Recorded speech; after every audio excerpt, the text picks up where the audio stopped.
Good morning বন্ধুরা, আরো একবার স্বাগত আপনাদের হুক্কা হুয়া টিভিতে। আমি ভোলা ছড়াই আগুনের গোলা। তো আজকে আমাদের প্রধান অতিথি ডক্টর মিয়াও। বন্ধুরা, ডক্টর মিয়াও একজন স্বনামধন্য ডক্টর। তিনি বহু বছর ধরে সমাজ সেবায় নিজেকে নিয়োজিত করে রেখেছেন। আমরা তার থেকেই জেনে নেব তার এই জীবন সংগ্রামের কথা, এবং আপনাদেরও অনেক প্রশ্ন রয়েছে, তা আমি অবশ্যই তার থেকে সেই প্রশ্নের উত্তরগুলো জানার চেষ্টা করব। নমস্কার ডাক্তারবাবু, হুক্কা হুয়া টিভিতে আপনাকে স্বাগত। আরে নমস্কার নমস্কার, আসুন আসুন। তো ডাক্তারবাবু, দর্শক জানতে চায় আপনার এই জার্নিটা কবে, কিভাবে, কখন শুরু হলো? সে বহু যুগ আগেকার কথা। সত্যযুগ, প্রস্তযুগ নাকি হিমযুগ? আমার দাদুর যুগ। মানে? আমি একজনের প্রাণ বাঁচিয়েছিলাম। সেটা কিভাবে?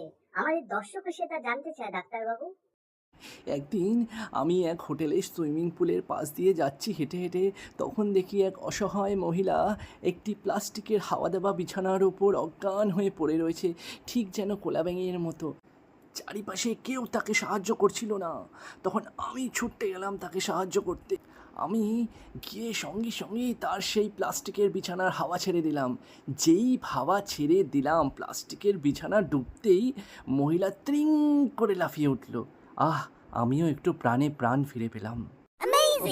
কিন্তু তারপরে আমাকে যে কেন এত গণধোলাই খেতে লাগলো সেটাই আমি বুঝলাম না। এর জন্যই মানুষের সাহায্য করতে নেই। যাই হোক, তারপর থেকে আমি ভাবলাম আমি একজন ডক্টর হয়ে মানুষের সাহায্য করব। খুবই লিভার টাচিং স্টোরি স্যার। আমার তো চোখ দিয়ে জল চলে আসলো। দাঁড়ান, একটু জলটা মুছে নি।